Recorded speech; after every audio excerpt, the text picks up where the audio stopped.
अस्सलाम वालेकुम, good morning. वालेकुम सलाम, क्या हाल है आप लोगों का, कैसे हैं? Welcome welcome and another win by another Pakistani team and I'm so happy about it. It was precisely your team who won. Islamabad United an exceptional performance के साथ भी, मतलब I guess the highest मतलब score made in a T20. 244 का target उन्होंने दिया पेशावर ज़ल्मी को. I hope you guys are watching PSL क्योंकि जैसे जैसे मैचेस ज़्यादा होते जा रहे हैं, बड़ी एक्साइटिंग मैचेस भी हो रहे हैं. I still have reservations about people and the crowd coming into the stadium, so that still stands.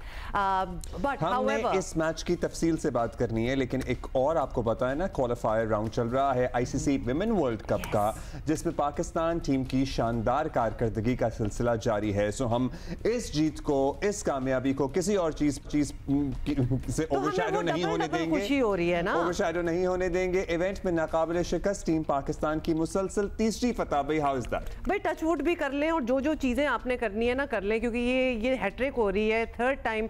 मतलब they are doing so well. West Indies को भी 65 बड़े मार्जिन से हराया. मेगा इवेंट तक रसाई के इम्कानात जो हैं इंतहाई रोशन हो गए हैं. और ये आपको पता है क्वालिफाइंग राउंड्स हैं ये सारे. तो पाकिस्तान वुमेन्स टीमें जो हैं वो वर्ल्ड कप के लिए जाएंगी. वी आर ऑलरेडी मतलब Okay, I'm not going to say anything by jinxing it. 191 runs बनाए हमने. सदरा अमीन ने 54 रन की शानदार इनिंग खेली है. हदफ के ताक़ुब में वेस्ट इंडीज़ की बैटर्स पाकिस्तानी बॉलर्स का जमकर मुकाबला नहीं कर सकी और पूरी टीम 126 रन बनाकर हो गई out. So well done girls. देखिए ये इसकी भी बड़ी खूबसूरती होती है कि अपने घर बुलाओ और फिर हराओ. मतलब इसका भी एक अपना ही एक नहीं हुमा, जाहिर है होम एडवांटेज होता है, लेकिन वो और बात है कि हम अपनी मेंस टीम में नहीं ले पा रहे थे वो ड्यूरिंग द चैंपियंस ट्रॉफी. अच्छा एक और चीज, अब हमारी जब विमेंस टीम की बात हो रही हो ना, तो मेंस टीम को बीच में ना लाया करो. मुझे लगता है वो एक डार्क क्लाउड जो है, वो डार्क क्लाउड साथ साथ एक मेंस टीम के साथ चल रहा है. काला साया कहीं हमारी लड़कियों पे ना हो. इसलिए प्लीज बात में भी आप दोनों को साथ ना करें. They are poles apart right now. हमारी men's team and the women's team are way so well माशाल्लाह. अच्छा जी, इस्लामाबाद यूनाइटेड ने उधम लिटरली जिसे कहते हैं ना, इन द लिटरल टर्म्स उधम मचाया. स्टेडियम में और पर्टिकुलरली इन उधम मचाने वालों में साहबजादा फरहान नंबर 1 थे. उन्होंने शानदार apologies for not having noticed his play earlier. और obviously फिर ऐसी ही जब गेम्स होती हैं तो उभर के सामने आ जाते हैं.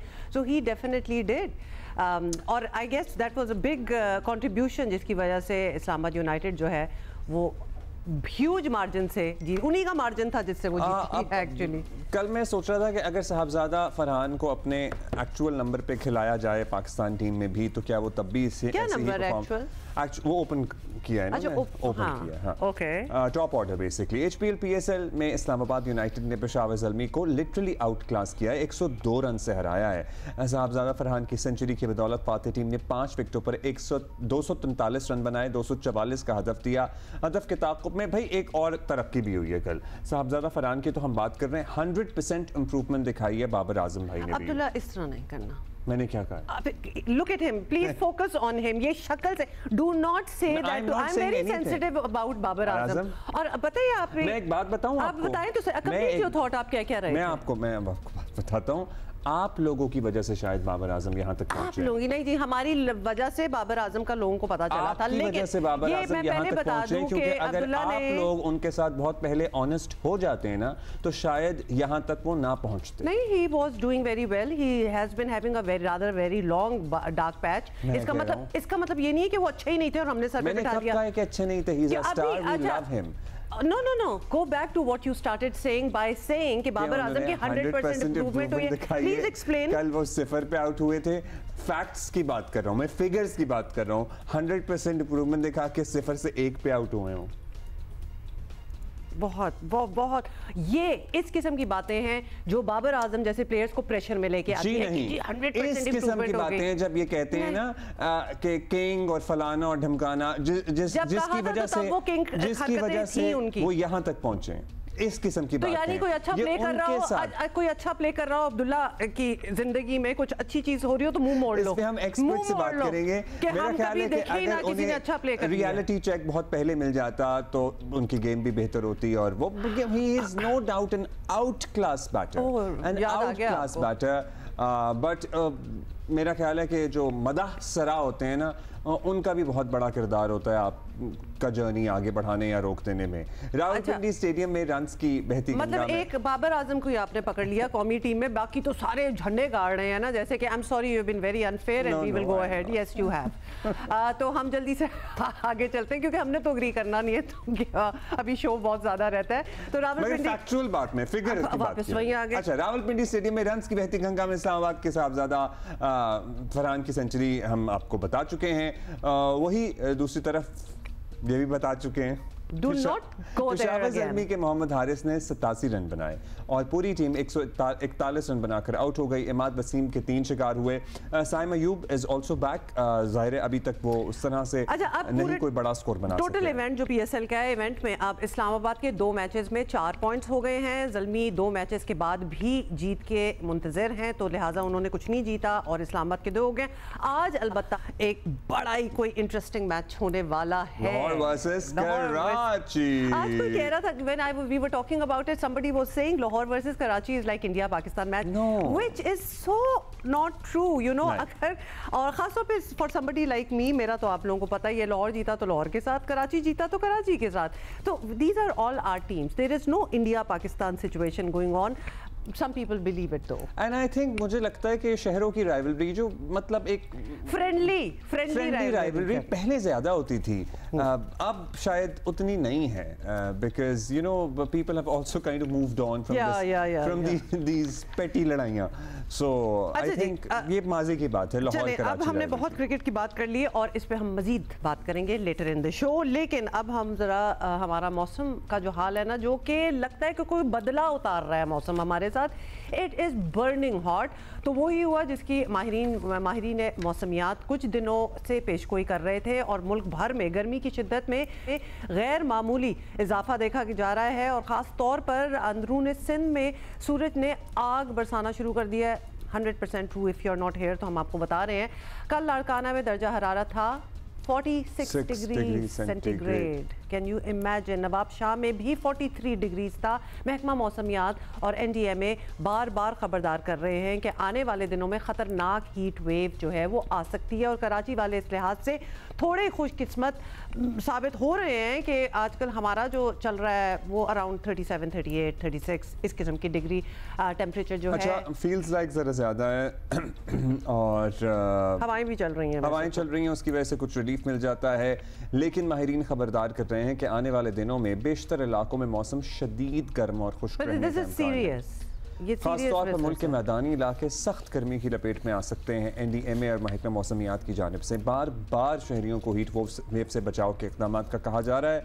आवाम पर जोर दिया जा रहा है कि वो शदीद गर्मी के औकात में गैर ज़रूरी तौर पर घरों से, भाई 11 से जो 2 बजे तक का टाइम है ना, इट्स रियली मतलब माना कि we are still in the middle of April, तो ये सोच के कि जी अभी तो अप्रैल ही है, तो अभी बाहर हम अपना जो भी काम काज है हमें तो वो तो करने ही पड़ेंगे, बट ये मौसम जो है, ये टेम्परेचर जो है ना, ये जून जुलाई टेम्परेचर्स हैं, सो इट्स बल्कि July I think it's still better. जुलाई तो फिर भी नहीं, गर्म ही होता है। सूबाई हुकूमतों और दीगर मुतल्लिक़ा इदारों की जिम्मेदारी है कि वो शहरियों को हीट वेव से बचाने के लिए ज़रूरी इक़दाम करें, हिफाजती तदाबीर से आगाह करें। इसी तरह शहरियों को भी आने वाले दिनों में अपने तौर पर हीट वेव से बचने की हर मुमकिन कोशिश करना होगी। ये पता है, कहना में ऐसा लगता है कि नहीं गर्मी सर्दी से क्या होगा। आपको याद है हज़ारों लोग मरे थे एक दफ़ा कराची में रमज़ान में। शहरियों से हम भी कहेंगे कि शदीद गर्मी की सूरत में गैर ज़रूरी तौर पर धूप में निकलने से गुरेज करें। बाहर निकलना पड़े तो आपने गीला करके रुमाल अपने सर पे रखना है, गीला तौलिया, कोई छोटा तौलिया, कुछ भी रख लें, पानी रखें अपने साथ, छतरी रख लें। पता नहीं छतरी क्यों नहीं रखते हैं हम लोग अपने साथ। हाँ, ये हमारा ये ट्रेंड क्यों नहीं है? बड़ी दुनिया में है, सिर्फ बारिशों के लिए वैसे लोग कभी निकाल लेंगे, धूप के लिए नहीं निकालते, which is very it's very essential. अच्छा, पानी का ज़्यादा इस्तेमाल करें, शरबत वगैरह पिएँ, आपने बता दिया। वाटरमेलन मतलब तरबूज वगैरह इस किस्म की चीज़ें हैं, जो वो वेजिटेबल्स सब्जियां फल खाएं जो कि जिनमें वाटर पानी की मिकदार जो है वो ज़्यादा, जो गर्मी की चीज़ें होती हैं ना वो खाएं। मतलब जो गर्मी में अल्लाह ताला ने एक सिस्टम बनाया ना, दस्तयाब की हैं, एंजॉय देम। बिल्कुल। Doctor Tayyab Shah ji, DG technical NDMA हैं डॉक्टर तैयब शाह हमारे साथ हैं। डॉक्टर साहब अस्सलाम वालेकुम, क्या हाल है आप? डॉक्टर साहब, महकमा मौसमियात की जानिब से बताया जा रहा है कि गर्मी की शिद्दत में अचानक खौफनाक इजाफा होगा। मतलब ऑलरेडी हमें तो फील हो रहा है कि हो गया है, लेकिन आप लोगों का ये कहना है कि मजीद होगा तो दर्जा हरारत जो है तो 48 डिग्री तक जाएगा। आपके पास क्या इतलात हैं और किन इलाकों में इतनी शिद्दत जो है वो आने वाली है? जी अस्सलाम वालेकुम। जो नेशनल डिजास्टर मैनेजमेंट अथॉरिटी और पाकिस्तान मेट्रोलॉजिकल डिपार्टमेंट के पास जो डेटा है, इससे ये बात वाज़ेह है कि आने वाले दिनों में गर्मी की शिद्दत में बतदरीज इजाफा होगा। इसकी गर्मी की शिद्दत में सिंध और जो पंजाब, जनूबी पंजाब और वस्ती पंजाब जो है वो ज़्यादा ज़ेर असर होंगे। सिंध की अगर बात की जाए तो टंडू अलियार, टंडू मोहम्मद खान, थरपारकर, इसके अलावा नगर पारकर, सांगड़, घोटकी, कश्मोर, डेरा मुराद चमाली, ये वो इलाके हैं जहाँ पे आने वाले दिनों में गर्मी की शिद्दत में इजाफा होगा। जनूबी पंजाब में बहावलपुर और रहीमान, ये वो दो शहर हैं जहाँ पे गर्मी में सबसे ज़्यादा शिद्दत होगी। इसके अलावा वस्ती पंजाब में मुल्तान और बिहाड़ी में भी गर्मी में इजाफा होगा।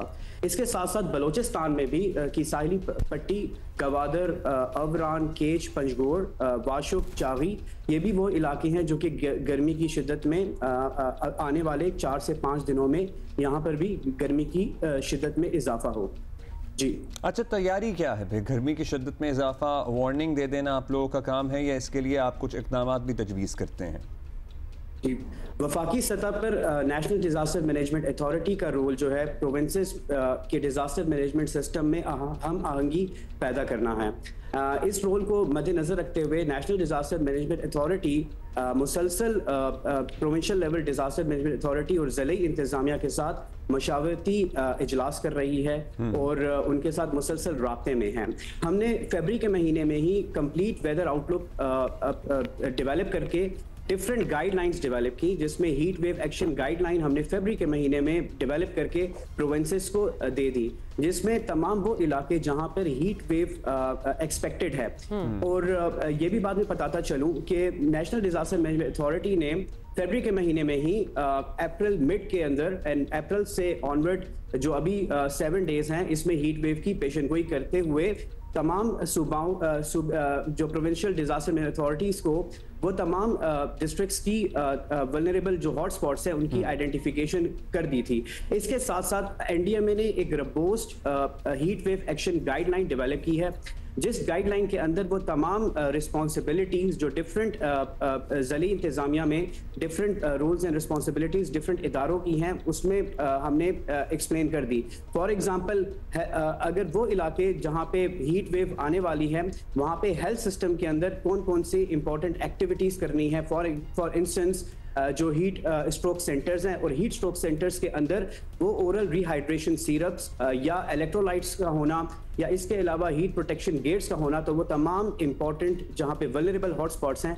तो उनकी हमने आइडेंटिफिकेशन करते हुए हेल्थ सिस्टम के अंदर वो कौन सी हीट प्रोटेक्शन गेट्स, इसके अलावा स्कूल्स के अंदर फ्लेक्सिबल टाइमिंग की भी अच्छा, ये फ्लेक्सिबल टाइमिंग, आप सही बात पे आए हैं। फ्लेक्सिबल टाइमिंग्स की बातें अभी हो, खासतौर पे छुट्टियों के हवाले से, क्योंकि पहले ये बात हो रही थी कि अर्लियर वेकेशन हो जाएगी, लेकिन अभी तक कोई अनाउंसमेंट उस हवाले से हुई नहीं है। फिर वर्क फ्रॉम होम का भी सजेस्ट किया जा रहा था, वो भी अभी बात गर्दिश में है। कोई आप लोग अपनी कोई एडवाइजरी में ये कहेंगे कि एक्चुअली ये हो जाना चाहिए कि छुट्टियां भी पहले हों और वर्क फ्रॉम होम भी हो? चूँकि अप्रैल, मई और जून इस साल गर्मी की शिद्दत में ये एक्सपेक्टेड है कि अप्रैल के अलावा जून और जुलाई, जून में भी और मई में भी हीट वेव एक्सपेक्टेड है। इसलिए ये एक इम्पॉर्टेंट डिसीजन होगा जिसमें कंसिडर करना चाहिए कि फ्लेक्सिबल टाइमिंग्स स्कूल्स की और दफातर की होनी चाहिए, स्पेशली उन इलाकों में जहाँ पर आने वाले दिनों में गर्मी की शिद्दत में इजाफा होगा। पर्टिकुलरली स्टूडेंट्स और स्कूल सिस्टम के लिए, चूंकि बच्चे जो हैं हीट वेव से ज़्यादा मुतासर हो सकते हैं, तो इनकी टाइमिंग्स में चेंजेस जो है वो इम्पोर्टेंट डिसीजन होना चाहिए। अच्छा डॉक्टर तैयब, एक हमारे बचपन में हमें याद है फॉर सम टाइम हुआ है कि हमने डे लाइट कंजम्पशन के लिए घड़ियाँ अपनी 1 घंटा पीछे की हैं, दुनिया भर में होता है, काफी देर तक होता रहा। हाँ, दुनिया भर में होता है। सो हमारे यहाँ वो प्रैक्टिस क्यों बंद कर दी गई, या फिर हम दोबारा सजेस्ट कर सकते हैं, या तजवीज़ ज़ेर गौर कभी आई दोबारा, या फिर हमें इसका कोई फ़ायदा एज सच नहीं होता इसलिए हम लोगों ने तर्क कर दिया? नॉर्मली डे लाइट सेविंग का कॉन्सेप्ट विंटर सीजन में ज्यादा फेवरेबल होता है, क्योंकि normally during the winter season हम डे लाइट सेविंग के कॉन्सेप्ट की तरफ जाते हैं, और ये एक इम्पॉर्टेंट ये भी एक इंटरवेंशन है जो कि लेनी चाहिए। अच्छा डॉक्टर तैयब, ये भी फाइनली बता दें कि कुछ कंपैरिजन दे सकते हैं, मतलब गर्मी तो हर साल ही हमें लगता है ज़्यादा बढ़ रही है, लेकिन अप्रैल में इतना गर्म होना कि हीट वेव की एडवाइजरी वगैरह आ रही हो, ये प्रेसिडेंटेड है पहले भी? पिछले साल से थोड़ा सा कंपेयर कर दें आप। पिछले साल से अगर इसी कंपैरिजन की जाए, चूंकि हीट वेव दो टाइप्स की होती हैं। एक हीट वेव जो है वो ड्राई कंडीशंस की वजह से डेवलप होती है, यानी जिस फॉर इंस्टेंस विंटर का सीजन अगर देखा जाए तो 50 से 55% इस साल खुश्क रहा है, और जो रेनफॉल डेफिसिट यानी इस साल की जो सर्दियां थी उसमें 50% कम बारिशों की वजह से, मामूल से कम बारिशों की वजह से ड्राई कंडीशंस डेवलप। और ये खुश्क जब एक फिजा में खुश्की हो तो सूरज की तपिश यानी सोलर रेडिएशन ज्यादा जो है जमीन पर पड़ती है, जिसकी वजह से जमीन का लैंड सरफेस टेम्परेचर बढ़ता है, और इसके साथ साथ फिजा में एक हाई प्रेशर डेवलप होता है, और ये हाई प्रेशर एक प्रेशर कुकर की तरह बिहेव करता है, जो कि आपकी हवा को नीचे की तरफ प्रेशर करके उस हवा की जो फुलियात हैं, हवा के जो मॉलिक्यूल्स हैं उनको कंप्रेस करती है। के बाद गर्मी में क्या एक्सपेक्ट करें? गर्मी में भी बारिशें क्या मामूल से कम ही होंगी? चूंकि आने वाले 2 महीने इसमें भी जो बारिशें और इसके अलावा गर्मी दोनों में हम ये देख रहे हैं कि इस साल अप्रैल, मई और जून में जो टेम्परेचर है ये ज्यादा होंगे, मामूल से ज्यादा 2 से 3 डिग्री सेंटीग्रेड जो मामूल से ज्यादा टेम्परेचर की पेशन गोई है। इसके अलावा जो इस साल की बारिशें हैं अप्रैल, मई और जून, ये भी मामूल से कम बारिशों की एक्सपेक्टेशन है। सिंध की अगर बात की जाए या जनूबी पंजाब, तो वो तो मामूल के मुताबिक हैं, लेकिन यहाँ पे जो बात जो गैर वो है कि जिसको हम ज्यादा फोकस करें वो हमारी नॉर्थ है। नॉर्थ चूंकि हमारी ग्लेशियर्स हैं, और इस साल जो नॉर्थ में हमारे पास टेम्परेचर और बारिशें भी कम है, टेम्परेचर ज्यादा है और बारिशें कम हैं, जिसकी वजह से हीट वेव के साथ साथ डिफरेंट अदर हैजर्ड्स भी एक्टिवेट हो सकते हैं। बहुत शुक्रिया doctor Tayyab Shah, DG technical NDMA। जब गर्मी ज़्यादा पड़ रही है, बारिशें भी कम एक्सपेक्टेड हैं, सर्दी ऑलरेडी बिल्कुल ड्राई गुजरी है, मतलब 50% कम रेनफॉल है, तो इसमें क्या करना है? हमने पानी बचाना है, गैर ज़रूरी तौर पर पानी का इस्तेमाल ना करें। और आप पता है क्या, दुनिया has also moved on from these lush green gardens and lawns. मतलब वो जो स्प्रिंकलर्स लगे होते हैं ना लॉनों में कि वो थ्रू आउट उनको पानी, ये सब कुछ बंद कर दें। ये गाड़ियां धोना खुले पानी के साथ होज ऑन किया हुआ है। पे आ चुके हैं अब ये, you know, this water sucking grass is an obsolete idea now, trust us. And there are 100 other ideas जो कि ज्यादा खूबसूरत पी ग्रेवल डाल सकते हैं आप, यू नो, पिट्स बना सकते हैं। मतलब आपने ग्रीनरी करनी है ना अब्दुल्ला, ये भी कह दें घास उगाने से बहुत बेहतर है कि आप दरख्त लगा लें। मतलब आपको ग्रीन कवर चाहिए ना, तो that is how you should go about. और ट्रस्ट अस की हम बात करें, रीड बहुत शुक्रिया आपका doctor Tayyab Shah, GM technical NDMA sir. There are so many researches on it, ये आप कर लें। और ये खुले पानी से जो होज को ऑन करके ना पाइप के साथ पानी, मतलब कि पानी आया चला जा रहा है, ये सारी प्रैक्टिसेस बहुत अरसा पहले वैसे खत्म हो जानी चाहिए थी, लेकिन in case you are still doing it, don't. Just because you can afford to buy water, don't do this. Yeah, you're still wasting it. You are wasting it.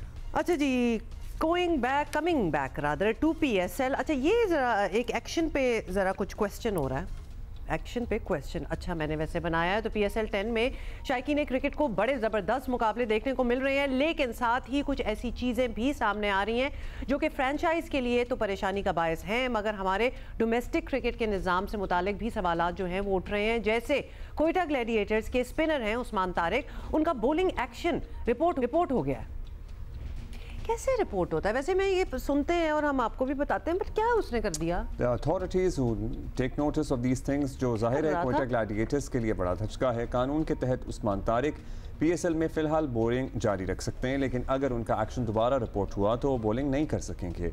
उन्हें फिर हर सूरत ICC की मंसूर शुदा लैब से क्लियरेंस दरकार होगी। मतलब कोई technical, obviously उन्होंने एक एतराज़ उठाया जो कि हम perhaps will not be able to explain it right, ऐसा ही होता है ना? हाँ बिल्कुल। उस्मान तारिक ज़ाहिर पूरे अमल से गुजर कर यहाँ पहुँचे हैं। उनका बॉलिंग एक्शन थोड़ा सा मुख्तलिफ है, जो आम शायकीन क्रिकेट को भी कहीं ना कहीं सोचने पर मजबूर ज़रूर करता है, लेकिन PCB समेत डोमेस्टिक क्रिकेट के दीगर करता धरता अफराद को ज़रूर सोचना चाहिए है या था कि PSL अब क्रिकेट का एक आलमी ब्रांड है। यहाँ कोई ऐसी चीज़ नहीं होनी चाहिए थी जिससे इवेंट का मयार ख़राब हो या सवालात उठें। इंटरनेशनल क्रिकेट में पाकिस्तान को किसी किस्म की एम्बैरसमेंट नहीं, बिल्कुल। तो अगर ऑलरेडी अगर पॉइंट आउट हो गई है चीज़ तो उसको ठीक हो जाना चाहिए। अहमद शहजाद हमारे साथ हैं, उनसे बात कर लेते हैं। बहुत शुक्रिया अहमद भाई। अहमद भाई, क्वेटा ग्लैडिएटर्स का आपको पता है उस्मान तारिक साहब का एक्शन रिपोर्ट हो गया है। अब आपने देखा है, आपको कोई इशू नजर आया उनकी बॉलिंग में या एक्शन में?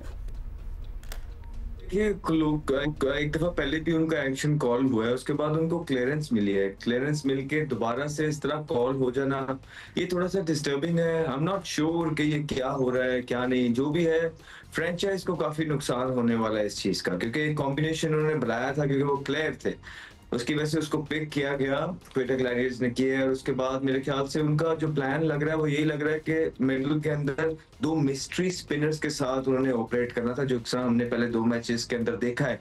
अब मुझे जिस तरह उसको कॉल हो गया है तो उसके एक्शन का तो पता नहीं है, वो PCB जाने या बायोमैकेनिक जो लैब है उनको पता हो, लेकिन Quetta Gladiators will surely miss him और उनको बहुत मसला होने वाला है हर साल की तरह। अच्छा, दिस इंटरेस्टिंग कि एक दफ़ा क्लियरेंस उनको मिल चुकी है और दोबारा उसी एक्शन पे उंगलियां उठ रही हैं। अच्छा, ये बताएं अहमद कि हमारा आज का मसला ऑब्वियसली नहीं है, सालों से हम देखते रहे हैं कि हमारे बॉलर्स का एक्शन कहीं ना कहीं किसी ना किसी को गलत महसूस होता है। तो क्या हमारे डोमेस्टिक स्ट्रक्चर में ऐसा कोई चेकिंग पॉइंट नहीं है मशकूक बॉलिंग के साथ? मतलब सवाल तो यही उठता है ना कि ये ऐसी बॉलिंग के साथ ही आगे कैसे आ जाते हैं फिर? नहीं, बिल्कुल चेकिंग पॉइंट नहीं है। कोई चेक एंड बैलेंस भी नहीं है। बिल्कुल जिसे कहते हैं कि बेड़ा ही गर्क हुआ है नीचे चीजों का, और इन्हीं चीजों की निशानदेही हम करते रहे हैं। और कुछ भी नहीं, सिर्फ अपनी यारी दोस्ती चलती है। अपने मतलब के कोचेज, अपने लाइक माइंडेड लोगों को ओब्लाइज किया जाता है, लगाया जाता है, हर तरह घुसाया जाता है, चाहे वो कमेंट्री है, चाहे इंग्लिश कमेंट्री है, उर्दू कमेंट्री है, चाहे कोचिंग के रोल्स हैं। ठीक है, जो कॉम्पिटेंट लोग हैं वो घर बैठे होते हैं, और जिन्होंने कोई कोर्सेज भी नहीं किए हुए वो साथ होते हैं, जस्ट बिकॉज जिसके पास पावर होती है वो उनके जो है ना जानने वाले होते हैं। तो ये प्लेयर्स के साथ भी आगे ऐसा चल रहा है। अब PSL की मजमूई बात कर लेते हैं भाई। अभी तो 4-5 मैचेस ही हुए हैं, लेकिन कुछ अंदाज़ा तो हो ही रहा होगा कि इस बार कौन सी ज़रा स्ट्रीम स्ट्रॉन्ग लग रही है आपको, कौन सी टीम फाइनल तक जाती नज़र आ रही है। What are your thoughts on that? नहीं देखें, पहले इट्स टू अर्ली। जब तक कोई हाफ वे तक नहीं पहुंचते हैं, कोई कुछ भी कहना कबलस वक्त होगा। इस्लामाबाद यूनाइटेड में 7 चेंजिंग्स थी, तो जिस टीम में 7 चेंजेस होती हैं यू एक्सपेक्ट कि उनका कॉम्बिनेशन डिस्टर्ब होगा, लेकिन जिस तरह की परफॉर्मेंसेस उन्होंने पहले मैच में प्रोड्यूस की हैं, दे लुक गुड। लाहौर कलंदर की ऑन पेपर बड़ी जबरदस्त टीम लगी, लेकिन पहला मैच जिस तरह वो खेले बिल्कुल ही उन्होंने उदास किया, लेकिन दूसरे मैच में दे केम बैक वेल। तो मेरा ख्याल है कि जो भी टीम है, सारी टीमें ऑन पेपर पे अच्छी लग रही है। जिस तरह पेशावर ज़ल्मी को देखेंगे, मोहम्मद हारिस है, साइम है, बाबर है, नीचे भी उनके पास प्लेयर्स मौजूद हैं, तो अच्छी ऑन पेपर है। लेकिन जो कॉम्बिनेशन खिलाया जा रहा है ये बड़ा मैटर करेगा। जो सी टीम अच्छा कॉम्बिनेशन पिच के हिसाब से, वेन्यू के हिसाब से उतारेगी और वो कॉम्बिनेशन फिर एग्जीक्यूट बेहतर करेगा, वो जीतेगी। और जो नहीं जीतेगी उसके फ्लॉज निकालने के लिए फिर हम बैठे हैं, हम हाजिर हैं। ठीक है, चले, हमने आपको ऑन द स्पॉट किया है अहमद कि आप बता दें कि आपकी कौन सी फेवरेट टीम है, लेकिन आपने नहीं बताया। वेरी गुड, बहुत शुक्रिया फॉर बीइंग विद अस। लेकिन ये जो बॉलिंग एक्शन वाली बात है ना, उस पर हम कंसर्न है, और खासतौर पे अहमद का ये कहना कि कोई चेकिंग पॉइंट नहीं होता और यारी दोस्तियों में आ रहे हैं, मतलब that is not the way to go about it. और एक मंजे हुए अगर क्रिकेटर ये बता रहे हैं कि actually it is how it is, इस पे थोड़ी और बात करनी है और PSL की तो होनी ही है बात, मतलब मैच पे तज्जिया भी तो ज़रूरी है ना। हम PSL की बात कर रहे थे, फिर एक्शन रिपोर्ट हो गया, उसकी बात कर रहे थे, क्वेटा ग्लैडिएटर्स के उस्मान तारिक का। हमारे साथ स्पोर्ट्स जर्नलिस्ट हमारे साथ ही अतीकुर रहमान साहब मौजूद हैं।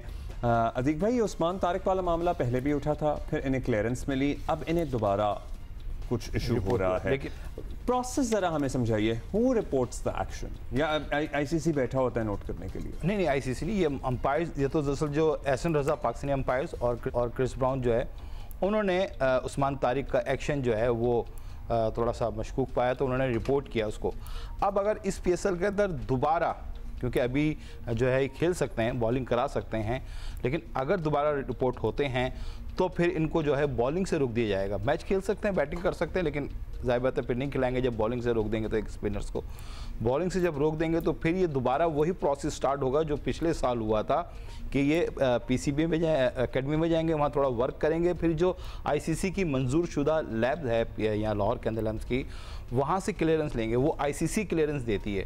तो पहले भी लास्ट टाइम भी यही हुआ था कि ICC ने क्लियरेंस दी थी, पूरा प्रोसेस हुआ था, जिसके बाद क्लियर हुए थे और उसके बाद उन्होंने बॉलिंग की थी। लेकिन यहाँ सबसे बड़ा सवाल अब्दुल्ला और उमा ये हो रहा है कि उस्मान तारिक ने पूरा डोमेस्टिक सीजन भी खेला, चैंपियंस कप भी खेला, वहाँ किसी को एतराज़ नहीं हुआ, किसी ने रिपोर्ट नहीं किया, या किसी अंपायर्स ने जो है उसको वार्निंग नहीं की, ताकि पहले से उनको कहा जाता कि भाई आप अपना एक्शन में, अभी भी वो प्रॉब्लम आ रही है। इस स्टेज पे आके ये होना it's a little embarrassing also, लेकिन विदाउट बिकमिंग टू टेक्निकल, जरा बताएं कि वो एतराज़ क्या एक्शन होता है जिस थोड़ा सा देखने में हमें मुख्तलिफ लगते हैं, लेकिन क्या प्रॉब्लम है? मतलब अगर कोई आम शायकीन भी देख रहे हैं, उन्हें भी पता चल जाएगा। आम शायकीन का तो शायद बहुत ज़्यादा मुश्किल हो, लेकिन जो फील्ड अंपायर होता है, ज़्यादा उसी फील्ड के अंदर हैं, तो उनको मालूम होता है कि 15 डिग्री से ज़्यादा खम अगर ये कोने के अंदर आता है, और वैसे ही उनका एक्शन आपने देखा होगा थोड़ा सा रुक के मुख्तलिफ है थोड़ा सा। हमने बस उसको ऐसे ही डिफाइन किया, हमें थोड़ा सा मुख्तलिफ लगा, लेकिन मुख्तलिफ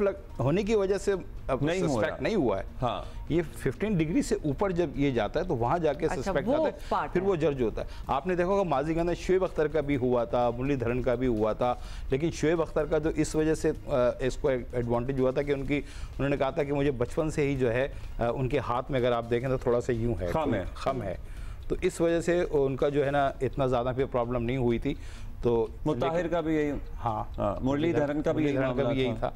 शबीर अहमद के साथ भी क्या यही मसला था है कि बचपन से इनका कोई टेक्निकल ये हो, तो ये फिर बताते पहले कि ये पहले कब रिपोर्ट हुआ था वैसे? लास्ट PSL 9 के अंदर, PSL में ही हुआ था। हाँ, No, that is a cause for concern. अगर ऑलरेडी इसी इवेंट में PSL में ही हो चुका है, did he continue bowling for PSL 9 या he had to? नहीं, PSL की जहाँ सस्पेक्ट हुए बॉलिंग, तो फिर इनको एक दफा हुए, फिर इनको रोक दिए गए, फिर ये वहाँ जाके उन्होंने अपना काम किया, क्लियरेंस की पूरी क्लियर हुए, डोमेस्टिक खेलते रहे, फिर ये चैंपियंस कप भी खेले, वी रिमेंबर। मुझे लगता है कुछ डिलीवरीज हैं इसकी जहाँ जो है बीच में गड़बड़ होती है, मतलब थ्रूआउट नहीं वो गलत होता, कुछ डिलीवरी जहाँ पर है, जहाँ पे जो है वो रिपोर्ट हुआ है ये उस्मान तारिक।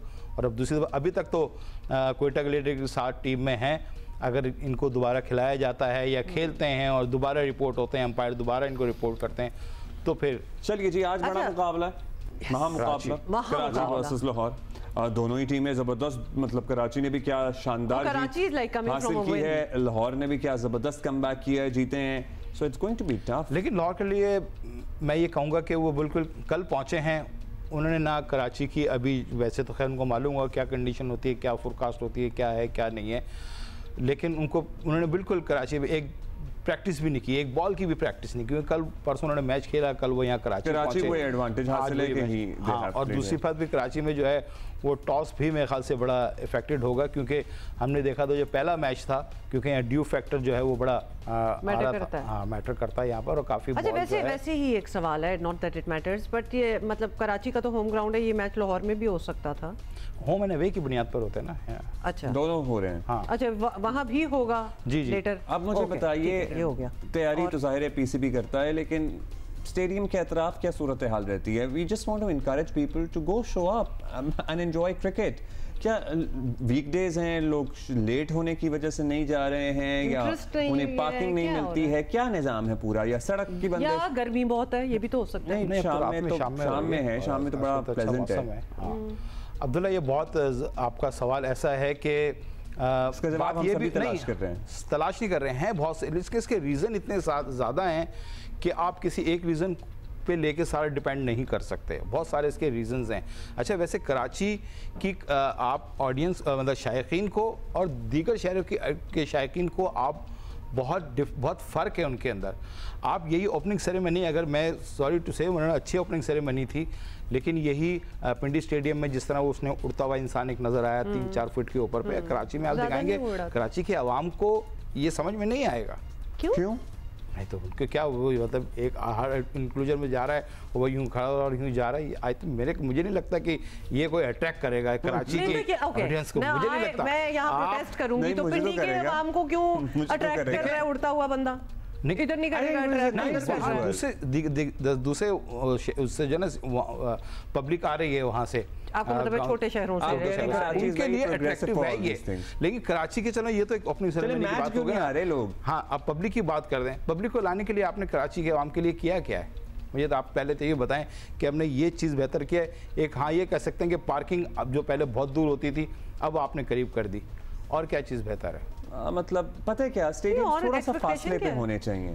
स्टेडियम बिल्कुल सेंटर ऑफ द सिटी में जब आ जाते हैं ना, ये वजह भी नहीं है, तो अच्छी बात है। स्टेडियम तो इधर ही है, और दूर चला जाएगा तो फिर और नहीं आएंगे पब्लिक, तो और दूर चला जाएगा फिर तो बिल्कुल हाईवे पे ले जाएंगे तो पब्लिक हाईवे पे ये खत्म करना है। लेकिन जल्दी से बता दें क्या करना चाहिए था कराची की आवाम को लाने के लिए स्टेडियम में, आप बता दें। देखें, मैं एक छोटी सी बात करूंगा। जब रमीज़ ज़्यादा चेयरमैन थे, वो यहाँ कराची आए थे, यहाँ बिजनेसमैनों से मिले थे यहाँ पर, उन्होंने ऑफर किया था कि आप हमें इंक्लोजर जो है वो सेल आउट कर दें, हम उसके बाकायदा पैसे देंगे, और शायकीन को लाना, उनको खिलाना, उनको बिठाना, उनको एंजॉय कराना हमारी रिस्पॉन्सिबिलिटी है। आप स्टैंड में कर क्या सकते हैं? आप अपने बच्चों को लेके जाएंगे, आप ना कुछ खा सकते हैं ना कुछ ले जा सकते हैं।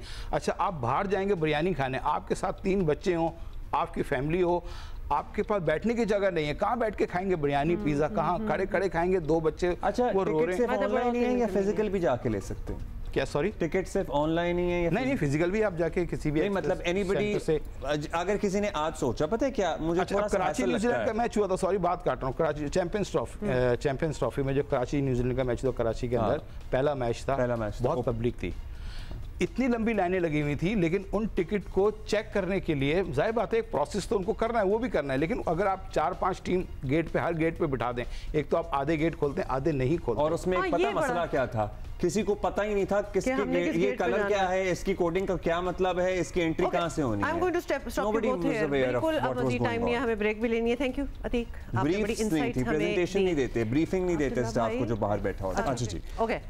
कराची में हेवी ट्रैफिक के हादसात जो हैं वो हो रहे हैं। कल डिफेंस मोड़ के करीब मोटरसाइकिल सवार वाटर टैंकर की जद में आकर एक शख्स जाँ बहक हो गया। कल ही लियारी एक्सप्रेसवे पर हेवी मिक्सर गाड़ी ने 7 गाड़ियों को टक्कर मारी थी। खुशकिस्मती से कोई जानी नुकसान नहीं हुआ। सो ये सब हादसात हुए हैं। अच्छा, सोराब बोट टोल प्लाजा के करीब भी आपको बता दें कि ये बाय द वे जो ये वाला हुआ था। ट्रैफिक पुलिस का मौक़िफ़ है कि सोराब कोट से हज़ारों गाड़ियां जो है रोज़ाना लियारी एक्सप्रेसवे पर रॉन्ग से सफ़र करती। मतलब क्यों कर रही हैं? मतलब खुद बता रहे हैं कि रॉन्ग ये कर रही हैं। तो ये मोटरवे की हदूद है और इसलिए हम कार्रवाई का इख्तियार नहीं रखते। सो अपनी क्लैरिफिकेशन वो बेसिकली देख रहे थे। और कई बार मोटरवे हुकाम को बाज़ाब्ता लिख कर आगाह किया गया है कि लोगों को रॉन्ग वे पर आने से रोकें, मगर कोई एक्शन नहीं लिया जाता। ये वो बता रहे हैं। कराची ट्रैफिक पुलिस का ये दावा है कि शहर में कानून की खिलाफ वर्जी करने वालों के खिलाफ कार्रवाई हो रही है।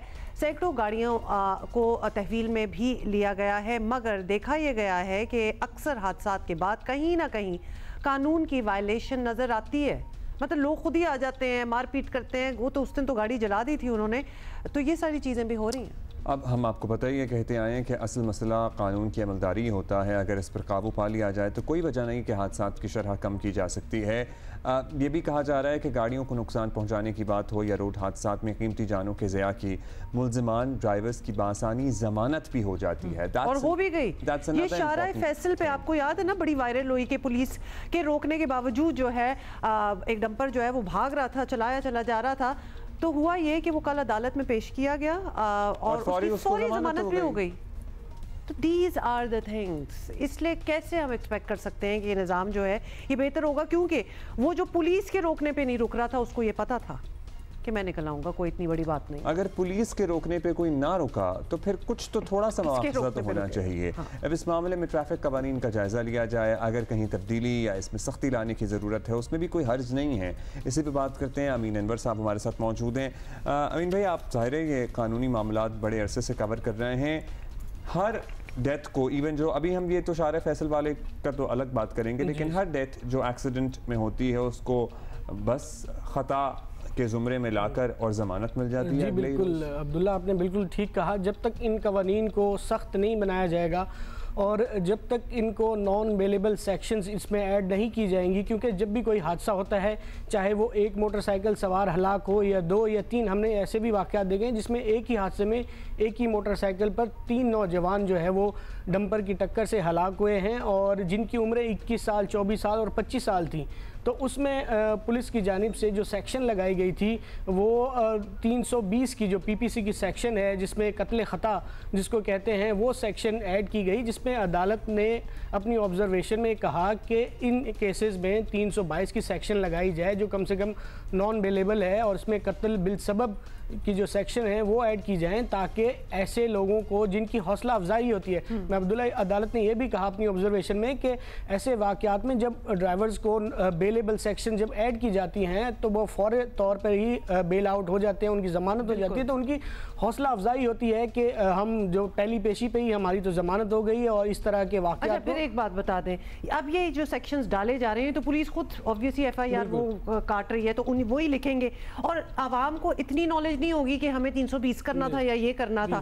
तो फिर पुलिस से सवाल नहीं किया जा सकता, भी आपको तो पता है कि दहशत मचाई हुई है इन्होंने शहर में, बिल्कुल, तो आप क्यों गलत डाल रहे हैं? बिल्कुल, अदालत ने भी कहा कि जो मुतलका इदारे हैं ये उनकी नाकामी है और उन्हें ये मामला देखने चाहिए कि इसमें 320 की जो सेक्शन है वो लगाई जाए ताकि इनकी थोड़ी सी जो है वो पकड़ हो सके। और अदालत ने यह भी कहा कि जो इंतज़ामी इदारे हैं वो बिल्कुल इस पर काबू पाने में नाकाम हो चुके हैं।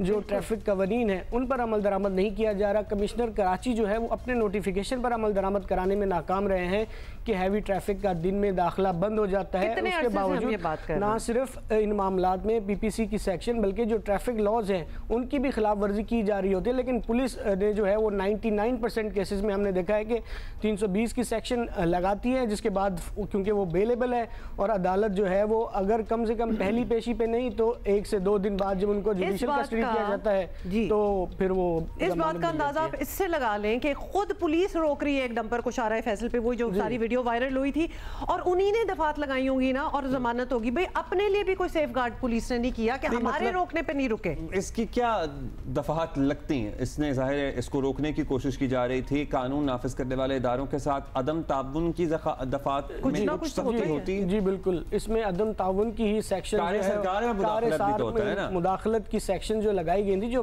कि बेलेबल हैं 147, 148, 144, ये जितनी भी है ये सेक्शन तमाम बेलेबल हैं और इसमें इतनी बेलेबल हैं कि फौरन ही बेल हो जाती है। जी बिल्कुल, क्योंकि पुलिस की तरफ से कोई इसमें ऐसी सेक्शन नहीं लगाई गई थी जो नॉन बेलेबल हो। जबरदस्ती कोई सेक्शन थोड़ी घुसा सकती है नहीं, ये तो पुलिस वाला ही था ना, वो ही रोक रहा है। इसमें इन्फ्लुएंस भी होता है, बाज़ औक़ात कहीं और भी मामलात होते हैं, लेन देन के मामलात भी होते हैं, आपको पता है। तो पुलिस का ये काम है। अदालत ने मार्च और फरवरी के महीने में बाकायदा तौर पर 2-3 जजमेंट बेल एप्लीकेशन डिसमिस की हैं और उन्होंने ऑब्जर्वेशन दी है कि इन केसेस में नॉन बेलेबल सेक्शंस जो है वो ऐड की जाएं ताकि ऐसे वाक़यात को रोका जा सके और इन ड्राइवर्स की जो है वो हौसला शिकनी हो सके। क्योंकि जब पहली ही पेशी पे जब आपको ज़मानत मिल जाए तो आप और चौड़े होकर निकलते हैं कि ये तो कोई मसला ही नहीं है। यानी कि 3 लोगों की जान चली गई और आपको पहले ही दिन ज़मानत मिल जाए तो फिर। लेकिन बात वही है ना, हम सोचें आम आवाम बेचारी क्या करे जब इस पर्टिकुलर केस को अगर केस स्टडी बना दिया जाए कि पुलिस खुद अपने लिए वो दफात नहीं लगा सकी। जी बिल्कुल, अपने आप को सेफगार्ड करने के लिए। लेकिन यहाँ पे कुछ ऐसे कवानीन भी मौजूद हैं जो लोगों को नहीं पता, जैसे कि अंग्रेजों के बनाए हुए 1855 का एक कानून है फैटल एक्सीडेंट एक्ट। उसके तहत जो है आप सिविल कोर्ट से रुजू कर सकते हैं और जो मरने वाला है उसके जो अहले खाना है वो डैमेजेस जो है वो क्लेम कर सकते हैं। और हमने देखा है कि बहुत सारे केसेस में उनको डैमेजेस मिले भी हैं।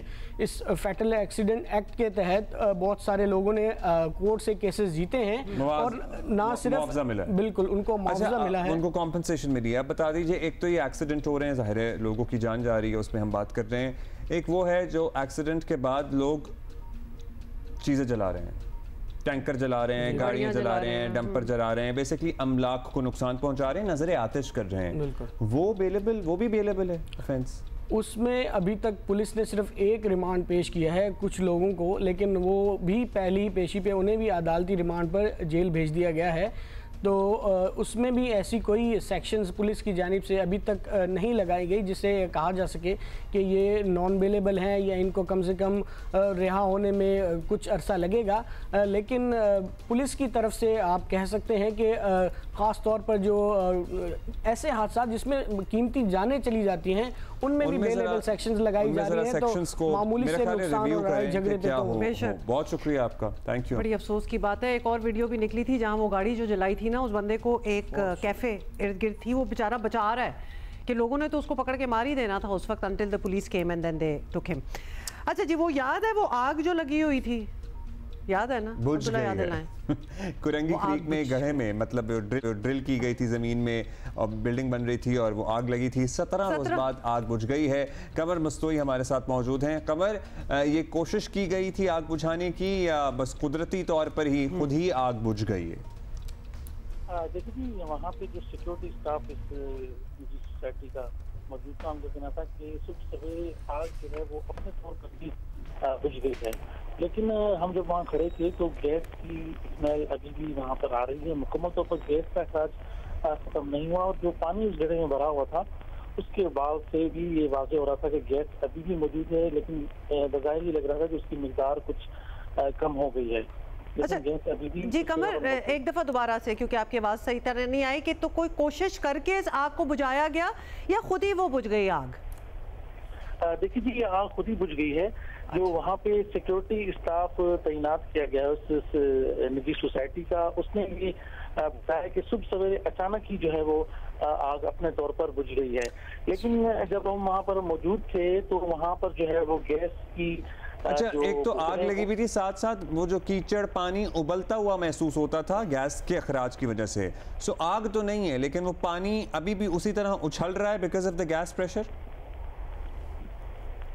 जी, वो पानी का बहाव है, उससे भी लग रहा है कि गैस की जो मिकदार है वो पहले के मुकाबले में कम होगी, लेकिन अभी भी ज़ेरे ज़मीन गैस मौजूद है। जो स्टाफ मौजूद था, उनका कहना था कि अपने तौर पर ही ये आग जो है वो बुझ गई है। इसका मतलब है कि अगर कमर गैस ऑलरेडी चले कम मिकदार में अभी भी मौजूद है तो आग तो दोबारा भी लग सकती है। मतलब आफ्टर ऑल गैस है, किसी भी की भी कोताही हो अगर इर्द गिर्द, वैसे तो कॉर्डन ऑफ कर दी है, मतलब वैसे तो कॉर्डन ऑफ कर दी है, तो क्या हो सकता था? उसको कुछ हो नहीं सकता था। हाँ, लेकिन गैस अभी भी है। मगर इर्द गिर्द जो ज़ाहिर लोग रह रहे हैं वो तो इससे शदीद मुतासिर हो ही रहे होंगे। बहुत शुक्रिया आपका कमर, थैंक यू। क्या हमने ये पूछा था कभी कि गैस आइडेंटिफाई हुई कि थी कि कौन सी उसकी रिपोर्ट आई थी, बड़ी मुश्किल से नाम थे, mix of a few things, but ये नहीं मालूम हो सका कि ज़ख़ीरा कितना था। मतलब ये पहले लेफ्ट पे ये आग लगी हुई थी और अब राइट पे आग जो है वो बुझ गई है, लेकिन अभी भी गैस का इखराज जारी है। हाँ, exactly, and I am sorry, there still a very big question mark कि कैसे इसी स्पॉट में से गैस निकल आई, एग्जैक्टली कौन सी मिक्सचर ऑफ गैसेज है, ये खुद ही बंद भी होगी। माय क्वेश्चन अब्दुल्ला, जो चीज़ खुद ही स्टार्ट हुई, इग्नाइट हुई, खुद ही बंद भी हो गई, कैन इग्नाइट अगेन ना खुद ही? ऑब्वियसली हो सकता है, बस यही बात थी। Thank you. लेकिन मेरा ख्याल है कि इसमें बस यही फैसला किया है अथॉरिटीज़ ने कि इसके खुद जल के बुझने का इंतज़ार किया जाए, जो हुआ भी, और ख़त्म होने का इंतज़ार किया जाए। आई गेस वही पॉलिसी है। नहीं, लेकिन हमें इंतज़ामी तौर पर तैयार होने की ज़रूरत है कि इस किस्म के हादसा हो सकते हैं, और ये तो चले एक कंट्रोल्ड एक जगह थी और जिसको कॉर्डन ऑफ कर दिया, but actually it could then happen anywhere. So they need to investigate more and find out ये पॉकेट्स किधर किधर हैं। कुछ भी हो सकता है ना, कहीं कंस्ट्रक्शन हो रही हो, कहीं बड़ी ज़ख़ीरा ही मिल जाए इसी बहाने। क्या ही बात हो जाए फिर तो। बचपन से हमारे ख्वाब में कि पाकिस्तान में तेल निकले। बहुत है किधर है ये नहीं पता। अच्छा जी, अच्छा, एक इम्पॉर्टेंट इशू, मतलब क्या हमें इससे क्या अखज़ करना चाहिए, ये एक सवाल है। महंगी बिजली ने पाकिस्तानियों को मुतबादिल ज़राए अपनाने पर मजबूर किया। ज़ाहिर है किसी को शौक़ नहीं था कि कमेटियाँ डाले, मिडिल क्लास आदमी फिर सोलर पैनल लगाए, गरीब आदमी भी अपना पंखा सोलर पर चलाए, गरीब अमीर आदमी जो अफोर्ड कर सकता है वो अपनी पूरी फैक्ट्रियाँ सोलर पे शिफ्ट कर दे बिकॉज द बिजली बिकेम अनअफोर्डेबल 100%। नौबत यहाँ तक कहाँ पहुंची है कि सोलर पैनल्स का हुसूल आज हर पाकिस्तानी घराने की तरजीह बन गया है। ऐसे भी लोग हैं जो अपने असासे बेचकर सोलर पैनल्स खरीदने पर मजबूर हैं।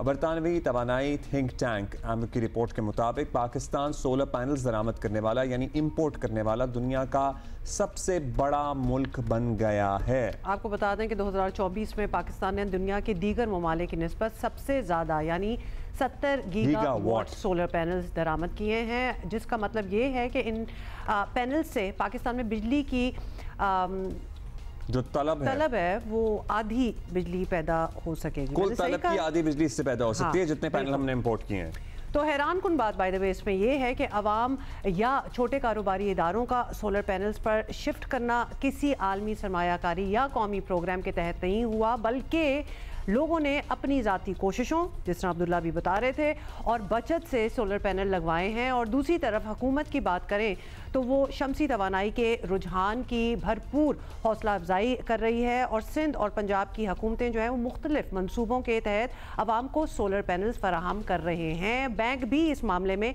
ताउन कर रहे हैं शमसी तवानाई की जानिब। इतनी बड़ी तादाद में लोगों का जाना बज़ाहिर अच्छा ही है, क्या कहते हैं आप, लेकिन इसमें तशवीश के भी कुछ पहलू हैं। क्या है? तशवीश के कुछ पहलू मौजूद हैं। पाकिस्तान का तवानाई सेक्टर इस वक्त 2384 अरब रुपए से जायद के सर्कुलर डेट गर्दशी कर्जे में डूबा हुआ है। IPP से किए गए मुआहदों के मुताबिक बिजली इस्तेमाल हो या ना हो, हुकूमत को इसकी मद में पैसे देने हैं और ऐसी सूरत में खदशा ये है कि बिजली की कम खपत का बोझ आम सार्फिन पर पड़ सकता है, जो ज़ाहिर है मज़ीद महंगी बिजली की सूरत में होगा। कम अज़ कम उस वक्त तक हुकूमती सतह पर क्या पॉलिसी थी या अभी क्या पॉलिसी है, इसकी वजाहत का फुकदान हमें नजर आ रहा है। अच्छा जी, हमें जी मुशीर वज़ीर ख़जाना साहब ने हमें ज्वाइन किया है, लेकिन सबसे पहले तो आपसे यही एक अच्छी खबर की पहले बात कर लें। एक माह में तरसीलात ज़र जो है वो 4 अरब डॉलर से ज़्यादा हो जाना, इसकी वजह क्या है और इसका मईशत को कितना फ़ायदा होने वाला है, ये ज़रा पहले बताएं। अस्सलाम वालेकुम, बहुत शुक्रिया मुझे प्रोग्राम में लेने के लिए। देखिए, 3 वजूहात नजर आती हैं।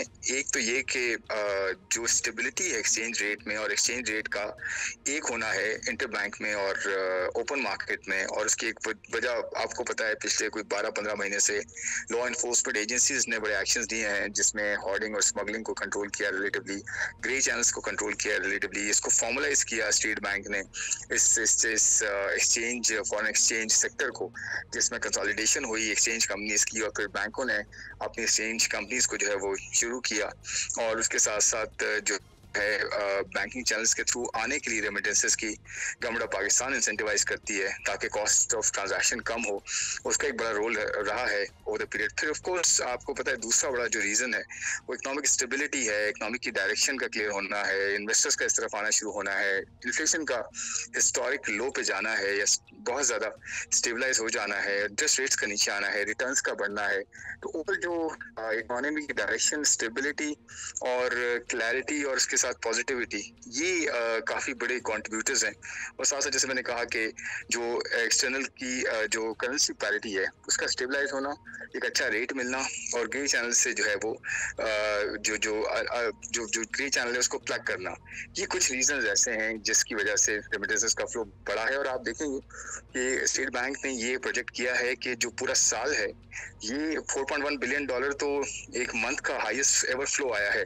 पूरे साल का 38 अरब डॉलर का फ्लो हो सकता है, जो कि जीडीपी का, मईशत का तकरीबन जो है वो 10% तक जा सकता है, जो कि एक रिकॉर्ड हाई है। तो मेरे ख्याल में ये कुछ रीजंस हैं जिसकी बिना पे जो है रेमिटेंसेस का फ्लो इंप्रूव हो रहा है। और मेरे ख्याल में एक बड़ी ईद का भी रीजन आएगा जो आप देखेंगे कि उसमें भी एक मंथली फ्लो अच्छा बड़ा। आप भी कह रहे हैं कि इससे भी ज़्यादा बढ़ सकता है। अगर एक माह में रेमिटेंसेस इतनी आ सकती हैं तो असल पोटेंशियल तो इससे कहीं ज़्यादा होगा। रमज़ान फैक्टर भी अगर हम क्लब कर लें तो भी बहुत ज़्यादा सिलसिला रहा है रेमिटेंसेस के आने का। इसकी अगर हौसला अफजाई की जाए और कुछ एफर्ट्स डालें तो हम 2-3 अरब डॉलर की किस्तों के पीछे IMF और वर्ल्ड बैंक वगैरह के आगे पीछे ना भाग रहे हों। What are your thoughts on this? देखिए मैं ये कहूँगा ये दो अलग चीजें हैं।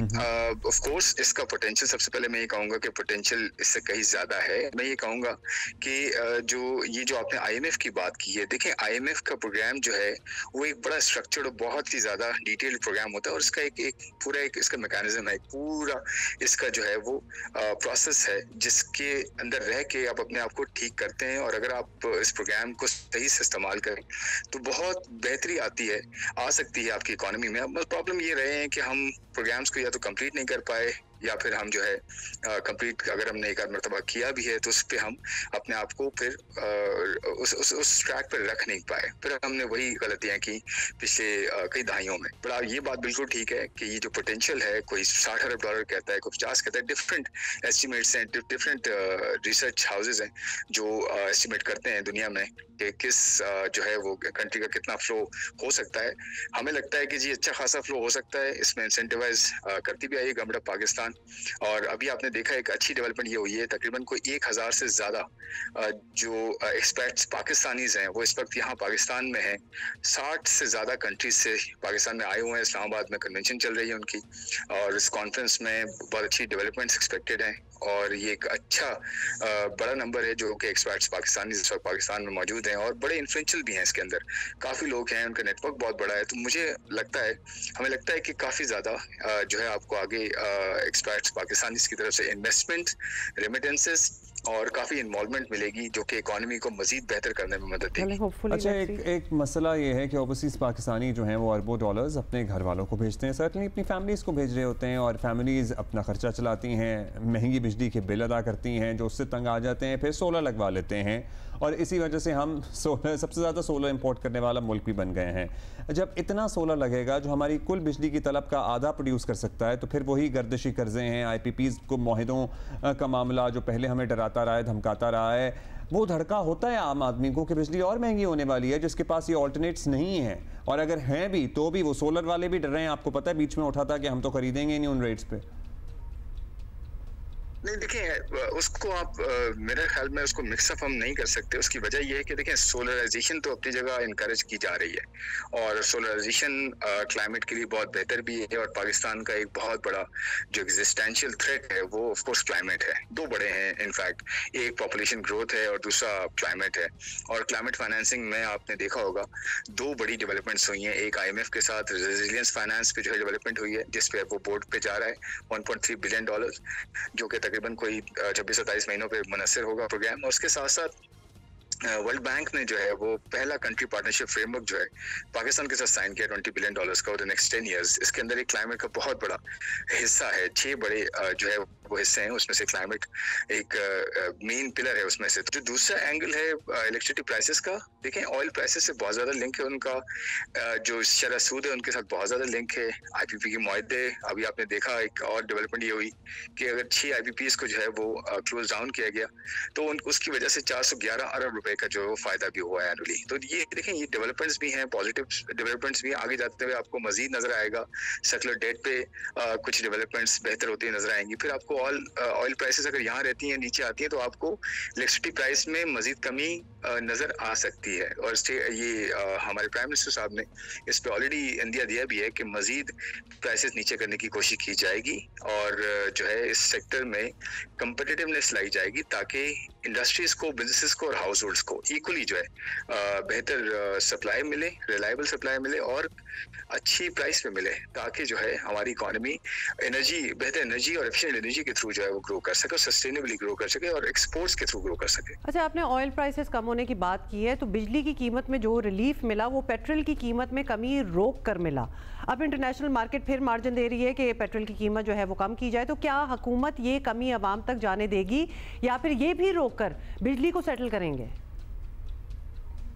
देखिए, प्राइम मिनिस्टर साहब ने ऑलरेडी इस पे एक अपना स्टेटमेंट दिया है, और उन्होंने ये कहा है कि जो कीमतें नीचे आ रही हैं इसका जो फायदा है आवाम तक पहुंचेगा। अब देखिए, इसमें दोनों एरियाज हैं, एक तो ये कि पेट्रोल की कीमत कम की जाए या बिजली की कीमत कम की जाए, ताकि ज्यादा जो बड़ा बिल होता है एक हाउस होल्ड का वो क्या है, क्या वो पेट्रोल है या वो इलेक्ट्रिसिटी का बिल है। तो मेरे ख्याल में इंडस्ट्रीज के लिए भी ये बेहतर है और हाउस होल्ड्स के लिए भी ये बेहतर है कि जो बड़ा बिल है उसमें कमी की जाए, ताकि जो पूरी बास्केट है उसकी इन्फ्लेशन में उसको फायदा हो। तो मेरे ख्याल में हमें देखना होगा कि आगे जाते हुए, क्योंकि उसमें PDL है, पेट्रोलियम लेवी है, उसकी लेजिस्लेशन भी होती है, उसके एक सीलिंग भी है, 70 रुपए ऑलरेडी चार्ज हो रहा है। तो वो देखना होगा कि इसमें क्या किया जा सकता है। जो कि पहले स्मार्ट मूव हुआ, PDL को जो है वो बढ़ा के दूसरी तरफ से जो है रेस्ट्रिक्ट प्राइसेस कम करने की कोशिश की गई है, तो वो मेरे ख्याल में ज्यादा बेहतर हुआ है। लेकिन आगे जाते हुए देखना होगा कि जो बेहतर होगा हाउस होल्ड्स के लिए, इंडस्ट्रीज के लिए, बिजनेस के लिए, वो इंशाल्लाह जो है डिसीजन लिया जाएगा। चलिए, बहुत शुक्रिया। हो सकता है बिजली की मद में ही मजीद रिलीफ दिया जाए। बहुत शुक्रिया शहजाद साहब। और पता है गर्मी में तो ज़रूरत भी बिजली की मद में रिलीफ की ही होती है, मतलब जहाँ बिल तो इसमें मतलब ज़्यादा सोचे नहीं और ये वाली में रिलीफ हो जाना चाहिए। अच्छा, बिल्कुल ही डायमेट्रिकली डिफरेंट बात अब हम करने लगे हैं, क्योंकि क्रिकेट, फुटबॉल, हॉकी वगैरह की मकबूलियत किसी से ढकी छुपी नहीं है। लेकिन एक खेल ऐसा है जो पाकिस्तान के हर सूबे, हर इलाके में क्रिकेट फुटबॉल से भी ज़्यादा खेला जाता है। Can you imagine? वो है वॉलीबॉल। और इसलिए कोई ज़्यादा खेली जाती होगी वॉलीबॉल। इजियर है ना, आई गेस। मतलब कोई खास एहतमाम नहीं है। तो इसके लिए कोई शक नहीं कि इस खेल का बड़ा टैलेंट भी मौजूद है। और हाल ही में होने वाले नेशनल वॉलीबॉल चैंपियनशिप में ये टैलेंट नज़र भी आया। बड़ी टक्कर के मुकाबले भी बाय द वे हुए और फाइनल में वापडा की टीम ने बड़े सख्त मुकाबले के बाद एयरफोर्स की टीम को हराकर ट्रॉफी जीती। ये वापडा की टीमें जो होती हैं ना, ये बड़ी तेज होती हैं। तो फातेह कप्तान काशिफ नवीद तो आपके हमारे पास साथ इतने बिल आते हैं ना। That's right. अच्छा जी, तो जो जीते वो हमारे साथ हैं और उनसे हमने क्या क्या पूछना है, ये हमने बहुत। काशिफ साहब अस्सलाम वालेकुम, कप्तान है वापडा वॉलीबॉल टीम के। बहुत मुबारक हो आपको ये टूर्नामेंट जीतने पे। बताइएगा कब से आप इस खेल से मुंसलिक हैं, वाबस्ता हैं, और कैसा रहा आपका इस टूर्नामेंट का फाइनल जीतने का तजर्बा? जी अल्हम्दुलिल्लाह, मुझे 12 साल हो गए हैं वापड़ा में अल्हम्दुलिल्लाह खेलते हुए। तो ये अल्हम्दुलिल्लाह अल्लाह पाक ने हमें बहुत ज़्यादा इज्जत दी है कि अल्लाह पाक ने हमें, लास्ट टाइम हम नेशनल चैंपियनशिप हारे हुए थे क्वेटा में, हमारी नेशनल चैंपियनशिप हुई थी। उस टाइम हमारे 3 लड़के नहीं थे, जिसमें मुराद वजीर नहीं था, उस्मान फरियाद नहीं था और मुसव्वर खान नहीं था। ये तीनों बार लीग के लिए गए हुए थे, तो उधर हम हारे थे। तो इस दफ़े में हमारे 2 लड़के नहीं थे, जिसमें उस्मान फरियाद है वो ईरान में लीग खेल रहा था, मुराद जो है वो बहरीन में खेल रहा था, मुराद जहान जो है, मुराद जूनियर था। तो अल्हम्दुलिल्लाह अल्लाह पाक ने हमें बहुत इज्जत दी है, शुक्र अल्हम्दुलिल्लाह। ज़बरदस्त। लेकिन फिर भी हम आपका इंटरेस्ट, जो आप कह रहे हैं आप 10-11 साल से खेल रहे हैं, तो ऑप्शंस होती हैं ना बड़े खेलों की, मतलब football, cricket, hockey, so many options. आपने मतलब वॉलीबॉल ही क्यों चुना? क्या आपका स्कूल वगैरह से भी खेलते हुए आ रहे हैं, आपको इस स्पोर्ट में अपना पोटेंशियल ज़्यादा नज़र आया? जी असल में हमारे गांव में बहुत अच्छा क्लब है वॉलीबॉल का। तो मैं अल्हम्दुलिल्लाह 7वीं 8वीं क्लास से मुझे शौक था वॉलीबॉल को, स्कूल में भी खेलता था और फिर गांव में भी आकर खेलता था। तो इसलिए अल्हम्दुलिल्लाह हमारे गांव में बहुत अच्छे प्लेयर हैं, तकरीबन 5-6 प्लेयर जो हैं वो वापड़ा में हैं, बाकी लड़के काफ़ी जो आर्मी में।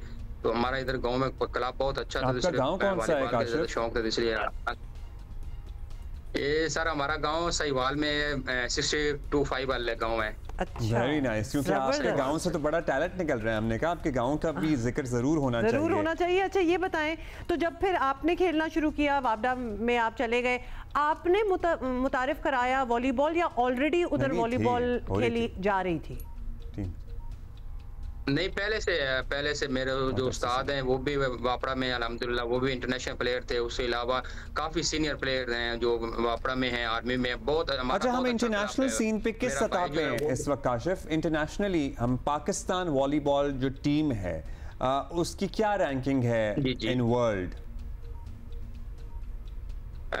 वर्ल्ड तो हमारी तकरीबन 35 है अल्हम्दुलिल्लाह। अभी तो काफ़ी हम ये एशियन गेम्स हुई है, हम उधर हमारी 5 पोजीशन आई है। ये अभी लास्ट बहरीन में चैलेंज कप हुआ, उधर हम सेकंड हुए अल्हम्दुलिल्लाह। तो अभी तो पाकिस्तान वॉलीबॉल की रैंकिंग बहुत अच्छी है, पाकिस्तान की टीम बहुत ज़्यादा अच्छी इंप्रूवमेंट कर रही है अल्हम्दुलिल्लाह जी, बहुत ज़्यादा। बस थोड़ा सा यही है कि मीडिया को इन्वॉल्व होना चाहिए, क्योंकि ज़्यादातर क्रिकेट में हैं, तो इसलिए बस लोगों को पता ही नहीं होता। तो मैं यही रिक्वेस्ट करूंगा मीडिया को, गवर्नमेंट को, कि प्लीज़ वॉलीबॉल को सपोर्ट करें। चौधरी मोहम्मद याकूब साहब, उनकी काविश है, मेहरबानी है। नहीं, ये डेफिनेटली काशिफ आप सही कह रहे हैं, ये गलती हुई है मीडिया वगैरह से भी, लेकिन अब हम काफ़ी सालों से ये गलती जो है वो हम ज़रा सुधार रहे हैं, बेहतर करने की कोशिश करें, इसीलिए इतने स्पोर्ट्स को हम इन्वॉल्व करते हैं। काशिफ, आपके गाँव में तो चलें अच्छी सहूलियात हैं, क्लब भी अच्छा है, हमें नेशनल सतह पे वो सहूलियात हैं जो इंटरनेशनल सतह पे नंबर 1 बनने के लिए किसी टीम को चाहिए होती हैं?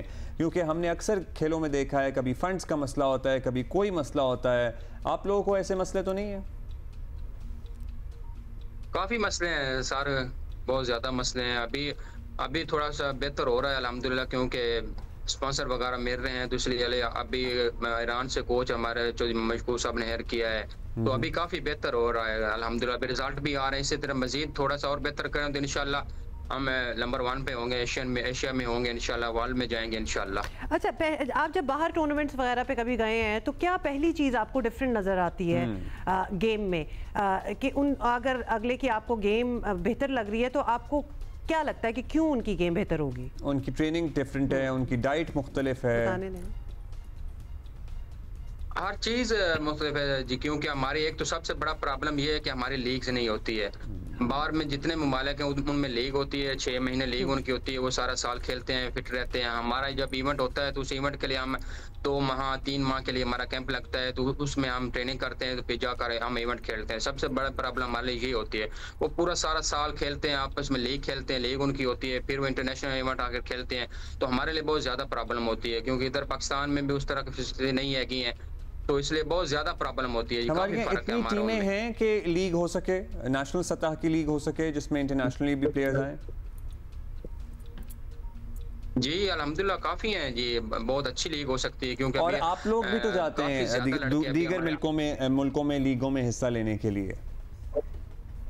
अभी अल्हम्दुलिल्लाह हमारे जो नेशनल टीम के तकरीबन 12-14 प्लेयर हैं ना जी, सब बार लीग खेल रहे हैं, अभी आए हैं सब, जिसमें मैं भी हूँ, मुराद जहान है, मुराद वजीर है, इमल खान है, उस्मान फरियाद है, काफी लड़के, मुसव्वर खान है। हमारे तकरीबन जितने हम नेशनल टीम के हमारे प्लेयर हैं सब बाहर काउंटी खेलते हैं। That is so good to hear. Kashif Naveed, बहुत मुबारक हो आपको एक दफ़ा फिर, and thank you for being with us. बहुत लीग हमारी भी हैं। काशिफ कुछ कहना चाहते हैं आप आखिर में? आई गेस जी अभी हमारे अंडर 19 का कैंप लगा हुआ है, वो वर्ल्ड चैंपियनशिप खेलने के लिए इंशाल्लाह जा रहे हैं जुलाई में। तो काफ़ी टेंशन है वॉलीबॉल में, तो यही रिक्वेस्ट करूंगा आप लोगों से कि आप प्लीज़ जितना हो सके इन्वॉल्व हो वॉलीबॉल में भी। जितना आप क्रिकेट को सपोर्ट करते हैं प्लीज़ आप वॉलीबॉल को भी करें, तो इंशाल्लाह वॉलीबॉल काफ़ी रिजल्ट अच्छा देगा। कह रहे हैं हमें और करनी चाहिए वॉलीबॉल की बात, और अब आपने अच्छा किया हमें बता दिया, क्योंकि अब हम उनको फॉलो करेंगे इंशाल्लाह और उनकी प्रोग्रेस भी देखेंगे। आपके गाँव में वॉलीबॉल क्लब जो है ये गाँव वालों ने था या हुकूमत ने बनाया था ये? क्योंकि एक गाँव में क्लब बना, उसकी वजह से 5 खिलाड़ी एक ही टीम में, तो 5 सिर्फ इन्हीं के गांव से हैं। जो मुख्तसर सा बता दें Kashif.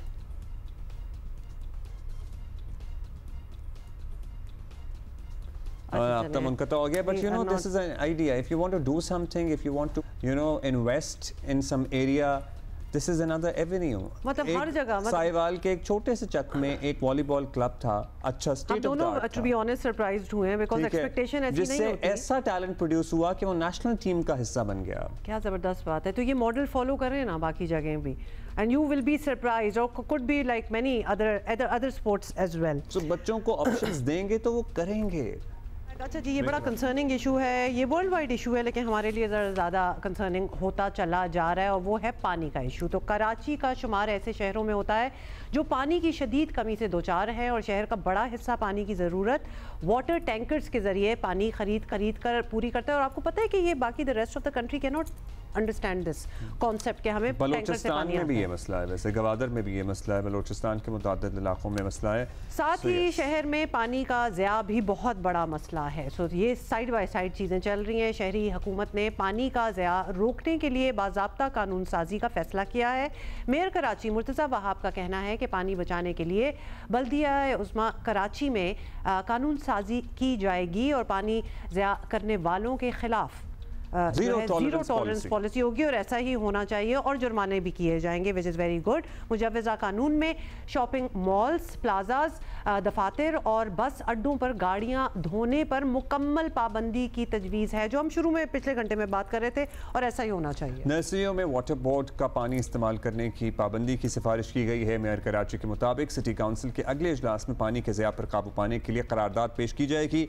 Mayor Karachi himself is with us live, और हम मुर्तज़ा वहाब साहब सही जानते हैं कि मुजव्वज़ा कानून साजी में क्या क्या शामिल हैं, कितने जुर्माने होंगे।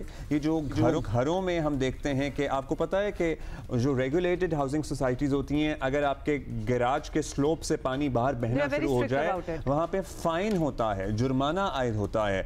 मुझसे वहाब शुक्रिया, आपने वक्त दिया। बताइएगा, जाहिर है पानी का ज़या हमारा एक नेशनल मसला है, लेकिन बड़े शहरों में और ज़्यादा होता है, और जहाँ पानी की किल्लत हो तो वहाँ तो ज़रा ज़्यादा है, आपको जो अफोर्ड कर सकता है वो कहता है मैं जितना मर्जी पानी बहाऊं मैं तो खरीद लूंगा। क्या लेजिस्लेशन प्रपोज कर रहे हैं आप? बहुत शुक्रिया।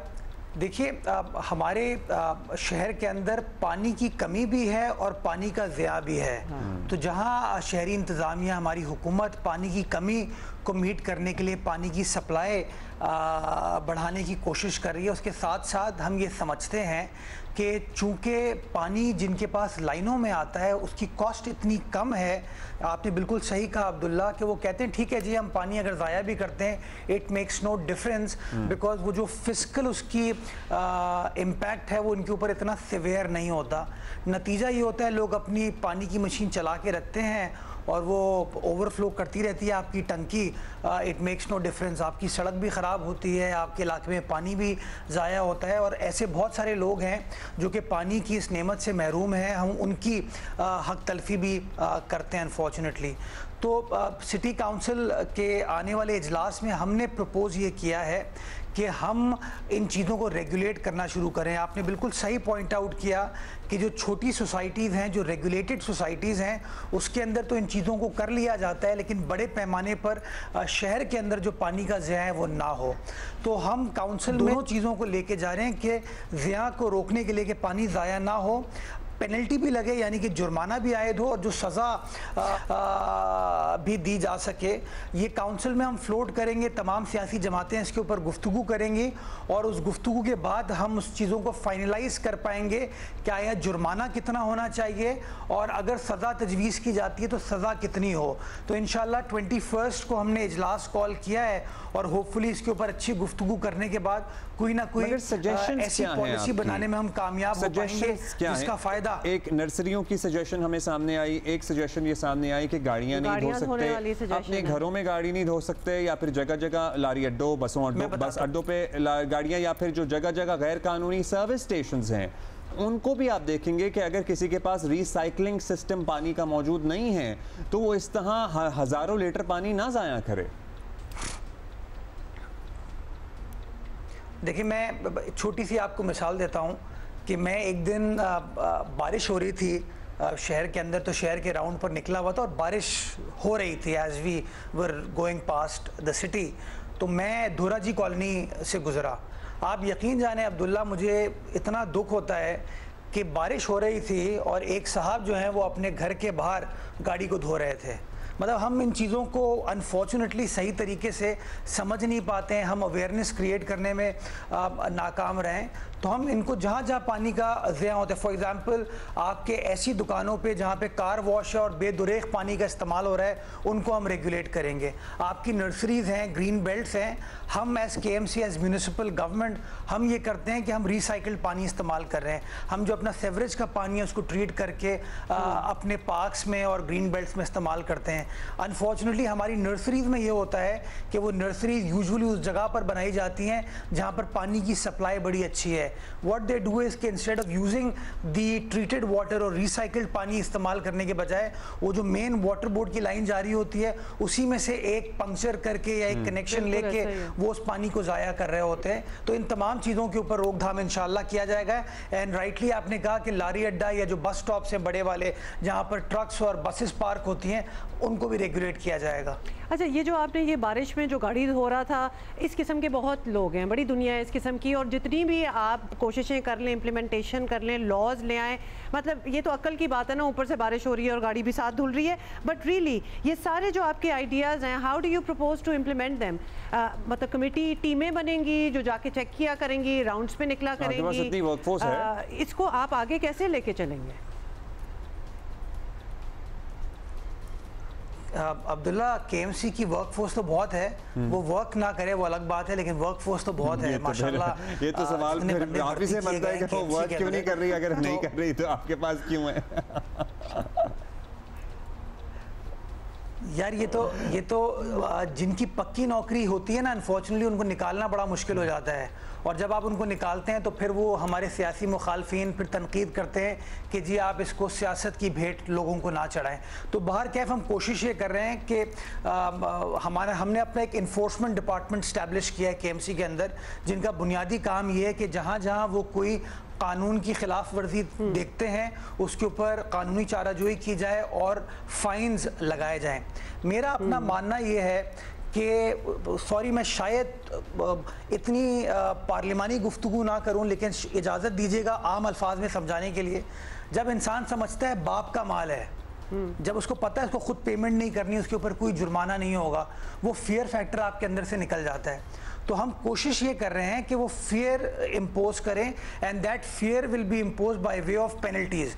जब तक आप फिजिकल पेनल्टी लोगों के ऊपर नहीं लगाएंगे कि अगर तुम पानी ज़ाया करोगे, अगर पानी का गैर कानूनी कनेक्शन लगाओगे, अगर पानी को मिसयूज़ करोगे, तो फिर आपके ऊपर रियासत जो है, सरकार जो है, गवर्नमेंट जो है, वो फ़ाइन लगाएगी। और फ़ाइन लगाने से फिर कहीं ना कहीं आपके अंदर एक दिमाग में आता है यार बजाय इसके कि मैं वो 5,000 का फाइन पे करूं या 10,000 का फाइन पे करूं, इट इज बेटर कि मैं कानून को फॉलो कर लूं। फिर तो हम आपको सजेस्ट करते हैं कि आप स्टार्ट ही वाटर हाइड्रेंट से करें, क्योंकि जितना पानी वहां जाया होता है व्हाइल दे आर पुटिंग पानी इन द टैंकर्स, एक के बाद दूसरी गाड़ी के गुजरने में इतना पानी जाया होता है। और फिर वो गाड़ियों को हमने उन टैंकर्स को रोडों पे भी देखा है, वो पानी गिराती हुई जा रही होती है। तो it really starts from the place जहां से पानी आ रहा है, तो सबसे पहले तो उधर ही एक्शन होना चाहिए।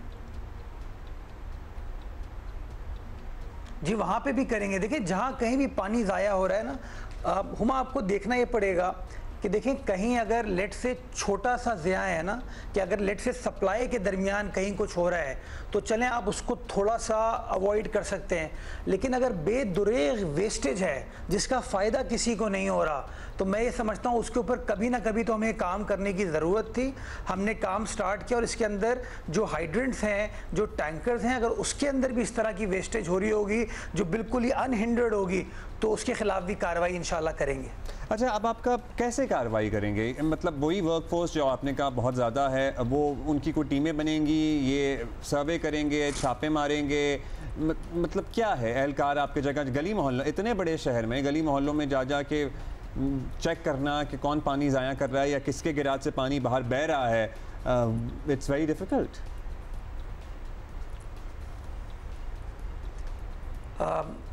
अब्दुल्ला, आप दुबई जाते हैं तो दुबई में आपको जगह जगह के पुलिस नजर आती है? नहीं नजर आती ना आपको, लेकिन फियर है वहां की आवाम के अंदर, और फाइन्स भी बड़े टाइट हैं। उनको पता है कि वो कानून की खिलाफ, एब्सोल्युटली अगर आप कानून की खिलाफ वर्जी करेंगे तो फाइन होगा। अनफॉर्चुनेटली हमारे यहाँ लोग ये समझते हैं कि चूंकि इदारों ने काम करना छोड़ दिया तो लोग भी कहते हैं कि ठीक है जी कोई चीज़ करने की ज़रूरत नहीं है। तो कहीं ना कहीं हमें सख्त फैसले करने की ज़रूरत है, और सख्त फैसले करते वक्त कोई सियासी अज़ाइम नहीं है। प्योरली शहर को एडमिनिस्ट्रेटिव सतह पर बेहतर तरीके से मैनेज करने की कोशिश हम करेंगे, और इसके अंदर यही चीज़ हमारी प्रोविंशियल गवर्नमेंट ने ट्रैफिक पुलिस को भी कही है कि ट्रैफिक इन्फोर्समेंट के लिए आप फाइन इस तरीके से लगाएं कि कम से कम लोगों के जहनों के अंदर ये डिटरेंस आए। इसी तरीके से हमारे जो बल्दियाती इदारे हैं, हम उनको भी यही चीज़ इनकलकेट कर रहे हैं कि फाइन्स इम्पोज करें, उसके अंदर कोई ज्यादती किसी के साथ ना हो। आप कानून की खिलाफ वर्जी देखते हैं, आप पहला नोटिस करें, नोटिस के बाद अगर चीज़ रेक्टिफाई नहीं होती, you impose a fine, you impose A penalty, ताकि वंस एंड फॉर ऑल हमारे जो गवर्नेंस के मसाइल हैं इनको हम एड्रेस कर सकें। अगर छोटी सोसाइटी पे काम हो सकता है तो ये बड़े लेवल पर शहर पे क्यों नहीं हो सकता? अच्छा, ये डिटरेंस वाली जो आप बात कर रहे हैं ना, अवेयरनेस बड़ी जरूरी होगी। बिल्कुल, ये आपने डिटरेंस वाली बात की है, तो खैर हमें बहुत से एवेन्यूज़ में चाहिए और हमने यही देखा है कि वो एक्शन जो लेना चाहिए that which would create deterrence, वो होता उस तरह नहीं है, लेकिन आप कह रहे हैं अब होगा। अच्छा, अंडर कंस्ट्रक्शन जब रोडें बन रही होती हैं या कहीं कंस्ट्रक्शन वगैरह हो रही होती है, उनके दौरान भी हमने देखा है कि वाटर पाइप्स बड़ी डैमेज होती हैं एंड बहुत ज़्यादा पानी वहाँ भी ज़ाया होता है और उसको भी इन स्ट्राइड लिया जाता है कि भाई अब कंस्ट्रक्शन हो रही है तो इतना तो होना ही था। लोग अपनी मर्जी से भी सड़कें उखाड़ते हैं अपनी पाइप इधर से उधर करने के लिए। देखिए, दो तीन इसमें एस्पेक्ट्स हैं। पहली चीज़ आपने बिल्कुल सही कहा कि लोग अपनी मदद आप एट टाइम्स खुद इंजीनियर बन जाते हैं और कहीं ना कहीं आपके शहर के इंफ्रास्ट्रक्चर को नुकसान पहुंचता है। जब सड़कें वगैरह तामीर हो रही होती हैं या कोई और डेवलपमेंट हो रही होती है, उसके अंदर भी इंफ्रास्ट्रक्चर को नुकसान पहुंच सकता है। और तीसरी चीज़ ये, बाय फ्लक्स ऑफ टाइम ऐसा होता है या नेचुरली ऐसी चीज़ होती है कि कहीं से लीकेज आपकी या पाइप बर्स्ट हो जाता है जिससे पानी ज़ाया होता है। ये हुमा शहर हमारा इतना बड़ा है और हम इतनी दूर से पानी लेकर आते हैं, तो होता क्या था कि हमें उन लाइंस को रेक्टिफाई करने के लिए आपकी जो सोर्स है वहाँ से पानी की सप्लाई को बंद करना पड़ता है। जब आप उस सोर्स से पानी की सप्लाई को बंद करते हैं तो शहर के अंदर बड़ा ह्यू एंड क्राई मचता है कि जी पानी नहीं आ रहा, पानी की शॉर्टेज हो गई और फिर इल्ज़ाम तराशी होती है। तो अब इस मामले को एड्रेस करने के लिए कि जगह जगह जो आपकी लीकेजेस हैं जो पानी ज़ाया करती है, हमने शहर के मुख्तलिफ मकामात पे वॉल्व्स लगाए हैं। वो वॉल्व सिस्टम के ज़रिए हम किसी एक मखसूस पट्टे का पानी बंद करते हैं, क्लोज करते हैं उस एरिया को और कोशिश करते हैं कि 24 घंटे के अंदर, 36 घंटे के अंदर उस जगह को रेक्टिफाई कर लें ताकि पानी का ज़िया ना हो सके। अभी रिसेंटली हमने सफूरा के एरिया में यही काम किया जहाँ बड़ा पानी मैसिव लीकेज थी, पानी ज़ाया हो रहा था, लेकिन अनफॉर्चुनेटली पानी की सप्लाई रमज़ान के महीने में हम बंद नहीं कर सकते थे, लोगों को तकलीफ होती, तो हमने वेट किया रमज़ान गुजरने का। ईद उल फितर के फ़ौरन बाद हमने वहाँ पे क्लोजर किया, उसके बाद लाइन को रिपेयर किया। परसों हमने वीकेंड पे जो हमारा ये जैकब लाइन, जट लाइन से होते हुए हबीब मैक्रो वाला एरिया था, वहाँ पे एक बड़ी मेजर सिवियर लीकेज थी जो कि आपकी old city area, civil lines, Clifton की तरफ पानी लेके जाती थी। उस लीकेज से बड़ा नुकसान था, तो हमने वीकेंड पे उस लाइन को बंद करके फॉर 24 आवर्स एक पोर्शन को हमने रेक्टिफाई किया। तो हम जगह जगह ये कोशिश करें कि जहाँ जहाँ लीकेजेस हैं उन लीकेजेस को एड्रेस करें ताकि जो मीठा पानी है उसको बचाया जा सके। मैं जेन्युइनली कंसर्न हूँ उस बात पे कि ये एक बहुत बड़ी नेमत है जो कि इन अबंडेंस हमारे पास अवेलेबल नहीं है। अच्छा, अपनी परफॉर्मेंस को, अपनी आदत को, शहरियों को एक सिर्फ बात, शहरियों को अपनी आदत को बेहतर करना होगा और सरकार को अपनी परफॉर्मेंस को बेहतर करना होगा ताकि जेन्युइनली पानी को एज अ सोर्स, एज नेमत हम बेहतर यूटिलाइज कर सकें। और हम उसकी अवेयरनेस के लिए अक्सर बात करते रहते हैं। आप ये बताइएगा मुझसे, अभी आपने ट्रैफिक पुलिस कवानीन की बात की, आपने कहा कि उस पर भी भारी जुर्माने आयद करने की ज़रूरत है ताकि इम्प्लीमेंटेशन बेहतर हो। आए रोज़ एक बहुत इंपॉर्टेंट इशू बना हुआ है, हैवी ट्रैफिक की वजह से लोगों की जानें जा रही हैं। गुज़श्ता 24 घंटे में ही हम अपने फेटल एक्सीडेंट्स रिपोर्ट कर चुके हैं, वही कभी टैंकर कभी डंपर, कभी टैंकर कभी डंपर। ब्रिंग योर अटेंशन, आपने भी वायरल वीडियो देखी होगी शाहराह फैसल पे, वो पुलिस गाड़ी जो है वो टैंकर को रोकने की कोशिश कर रही है, वो नहीं रुक रहा है। और उसके बाद हुआ क्या कि वो जो ड्राइवर था उसका फाइनली जब वो रुका एंड ऑल दैट, वो उसका चालान ऐसा लिखा गया रुका नहीं हुआ, वो भाग गया था। टैंकर एसोसिएशन के हेड से मुलाकात की, उन्होंने कहा हम प्रोड्यूस नहीं करेंगे, फिर इन्होंने जब्त किए टैंकर, जुर्माने किए, वो बंदा निकल आया, फिर उसकी अदालत में पेशी हुई और वो वहां से भी उसकी बेल होगी। बात सारी ये है कि कोई ऐसी शिक भी पुलिस ने लगाई जो कि हालांकि पुलिस ही हरास हो रही थी इसमें, खुद वो अपने आप को बचाने के लिए भी ऐसी शिक नहीं डाल सके उस चालान में कि वो उसको एटलीस्ट बेल तो इतनी आसानी, वो लिटरली कुछ घंटों में बाहर था। ये हुमा पिछले दिनों एक मीटिंग हुई थी जिसके अंदर पुलिस इंतज़ामिया को वज़ीर आला सिंध ने बुलाया था, हम सब वहाँ पर मौजूद थे और वहाँ पर हमने प्रपोज़ ये किया है कि कुछ कानून साजी ऐसी करने की ज़रूरत है जिससे इन लोगों की बेल जो है वो इतनी आसानी से ना हो।